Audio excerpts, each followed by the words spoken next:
Sociopaths are skilled manipulators who could take advantage of INFJ's generosity. Another name for sociopathy is antisocial personality disorder. Another name for codependency is relational addiction. One of the 16 Myers-Briggs personality types is an INFJ. What then do these three things share? The primary characteristic of an INFJ personality type is introversion. This indicates that he or she frequently prefers solitude to company and remaining home over going out. When the INFJ wants to meet new people, this can be challenging. An introvert may decide against starting a romantic relationship altogether if they have to make small talk with a group of strangers. The sociopath appears. The phrase brings to mind criminals like Ted Bundy, John Gacy, or Jeffrey Dahmer. However, not all sociopaths are serial killers. Sociopaths share characteristics like lying and disobeying social norms, yet they are also brilliant, personable, and endearing.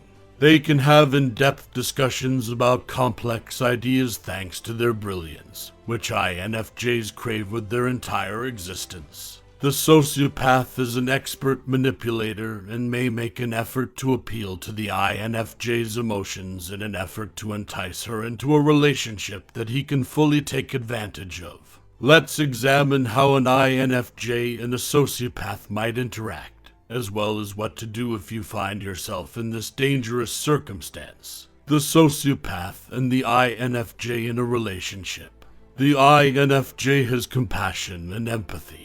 When the sociopath tells her that his landlord wrongfully evicted him from his apartment, the INFJ is eager to provide him a place to stay because it is her life's mission to assist other people in solving issues. The sociopath might fabricate a long story to appeal to the INFJ's emotions. The sociopath's story gets crazier as the INFJ suggests more answers, until it seems there is only one option left, letting the sociopath live there permanently. The INFJ's unselfish attitude may prompt her to dip into her wallet to lend him money when the sociopath claims that moving has made it difficult for him to make ends meet. After that, the psychopath has a vehicle accident. The insurance company appears to have increased his rates, so the master manipulator takes advantage of the circumstance once more. He explains to the INFJ that if she insures him, not only will it be less expensive for him, but she will also receive a multi-car discount. Because of her considerable empathy, the INFJ is once more willing to assist. She might be blind to the sociopath's efforts to put her in a position where she bears the burden of responsibility instead of the other way around. The INFJ has already witnessed numerous irresponsible and dishonest actions by the time the sociopath has failed to contribute his fair portion of the auto insurance premium. The INFJ, who is kind and compassionate, might not give the psychopath a choice. Instead, she looks for the cause of the sociopath's carelessness. She thinks she can come up with a plan to remedy the situation if she can establish a link between the sociopath's condition and the source of his conduct. Sociopaths take on dangerous habits without thinking about the repercussions they may have. Therefore, it is not unexpected that many sociopaths struggle with drug and alcohol addiction. Due to her empathic nature, the INFJ may compare the addict's substance addiction to a disease. The INFJ may devote all of her attention to finding a treatment for the sociopath's condition due to her passion and devotion to her causes. Codependent enabler versus supportive caretaker. At this point, the well-intentioned INFJ starts to toe the line between being a supportive caregiver and a codependent enabler. Codependency is the name for a problematic relationship in which one person encourages or supports the immaturity, irresponsibility, or addiction of the other. Usually, the codependent person forgoes their own needs in order to care for the ill person, and this has a very high price. Codependents risk losing touch with their own needs, desires, and sense of self when they put other people's health, welfare, and safety before their own.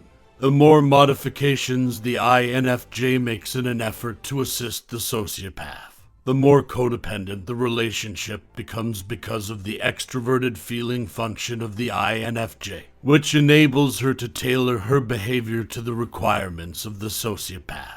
INFJs are naturally motivated to see undertakings through to the end. Sadly, the INFJ's attempts to stop the sociopath's addiction will never be successful. Antisocial personality disorder has no known cure, and addiction is one of its symptoms. A sociopath is unlikely to actively seek a solution to the problem since he has no respect for the risks connected to drug usage. As with any form of substance abuse, the addict must wish to change. The sociopath may become increasingly hostile, irritated, agitated, and aggressive the more the INFJ pushes for recovery. He might call the INFJ neurotic when she inquires where he has been.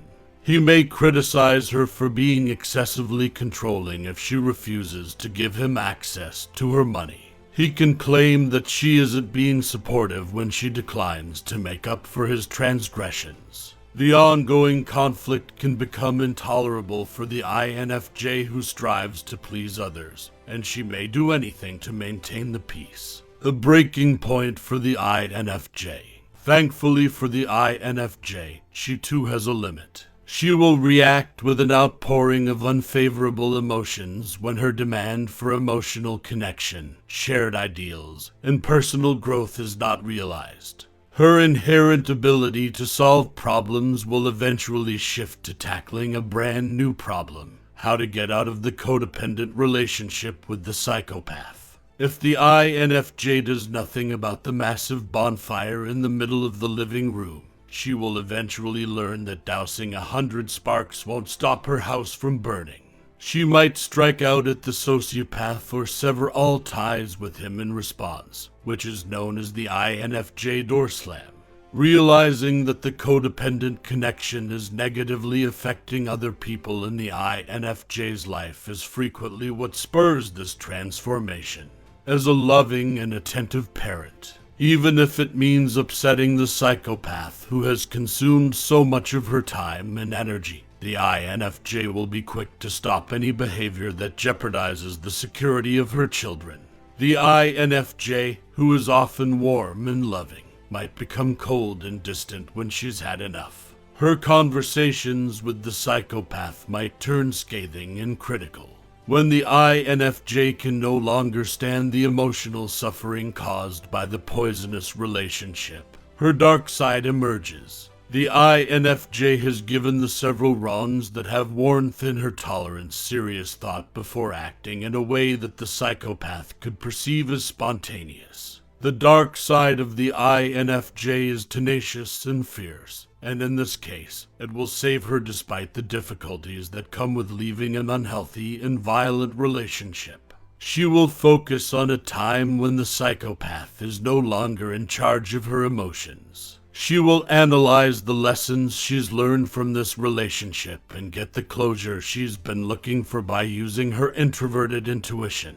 Do you know a sociopath you're dating? Only a qualified mental health professional can make the diagnosis of antisocial personality disorder, but there are warning signs and symptoms to look out for, including the following.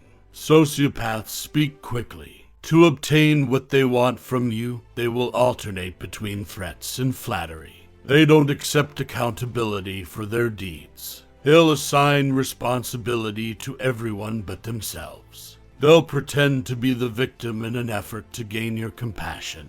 The simplest method to determine if you are dealing with a sociopath is to focus on their actions rather than their words, even though these are some prevalent symptoms. The sociopath may claim to care about you, but would their behavior reveal this if they were unable to express it? You might be in a relationship with a sociopath if the response is no. So, what do you plan to do? Put an end to the romance. Because the sociopath must wish to change. Antisocial personality disorder is one of the most challenging conditions to cure.